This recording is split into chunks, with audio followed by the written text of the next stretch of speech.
All right. So we are not workshop 5 or workshop 2.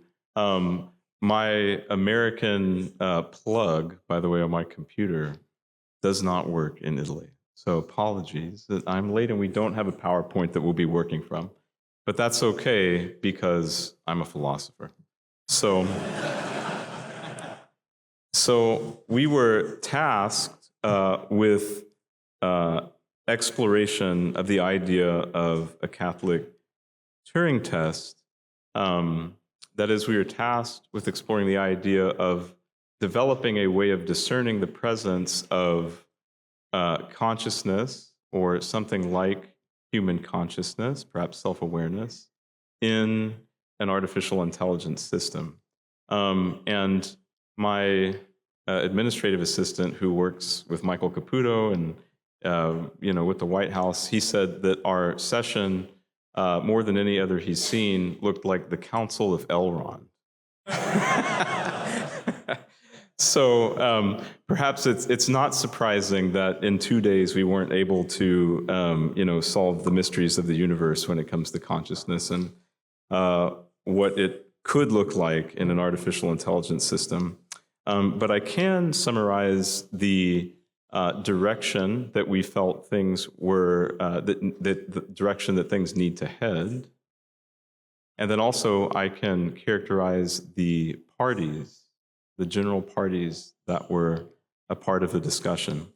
So it was pretty generally agreed that although there is the theoretical possibility of self-awareness or consciousness being embodied in an artificial intelligence system, a theoretical possibility, that probably the right philosophical, theological position is a negative answer, okay?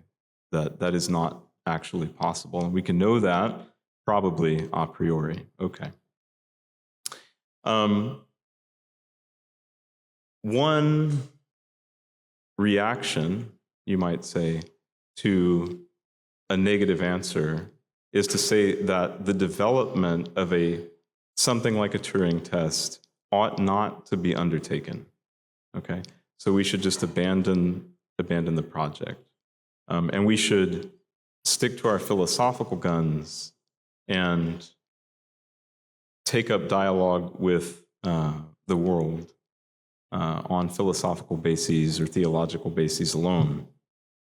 One other party that emphasized the theoretical possibility that God could do this. He could, in fact, infuse a soul into an artificial intelligence system, took very seriously the need to develop some kind of test. Okay? So you can think of the first party as A, the second party as B. The majority position seemed to be that although we can know through philosophical reflection and our theological commitments probably that God would never infuse a soul into an artificial intelligence system, that nevertheless there is great utility, or at least potential utility, in developing not a Turing test, but a spectrum of tests that would allow us to give a expected negative answer to the question, testing a particular system. So that being the sort of landscape of the parties, what we determined, and again, this is 2 days of a room full of elves and hobbits and dwarves and all of the partisans to the dispute, is that the landscape is a very serious landscape. The territory is an incredibly important territory to explore and indeed to conquer. And the church really is in the best position to undertake the effort. So we decided that following our work in Workshop 2 for this forum, that we would have a series of working groups that would take up particular segments of the landscape, and then a steering committee to sit on top of it. I'll protect the volunteers, but we've already had volunteers for each of the various working groups. So I can give an example of a working group. There is a anthropological crisis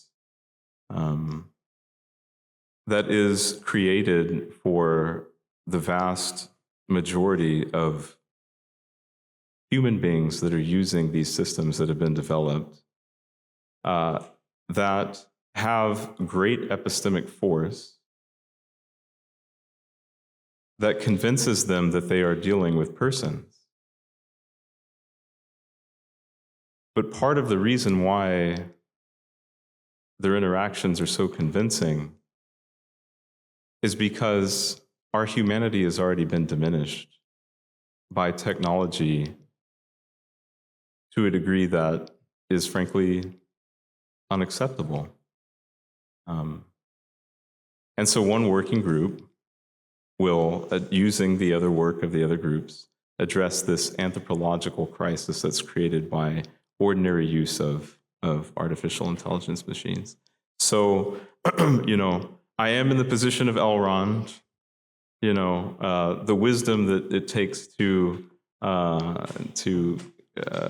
characterize adequately the good work that was done in the workshop is a tall task.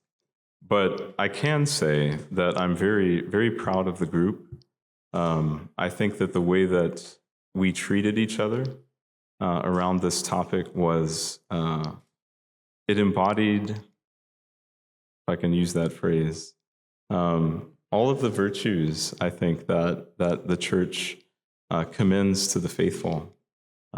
We treated each other with dignity and respect, and there were very different opinions in the room. And so I'm proud of what we've done. I look forward to, and Father Philip and I look forward to being in touch with folks as we develop the working groups. Sorry that there's not a PowerPoint that we can display, but I think everybody, and can we do a show of hands who was in the group real fast? Yeah. How do you guys think we did? Pretty good? Yeah? Okay. Hoorah. All right. Thank you, guys. That's workshop 2.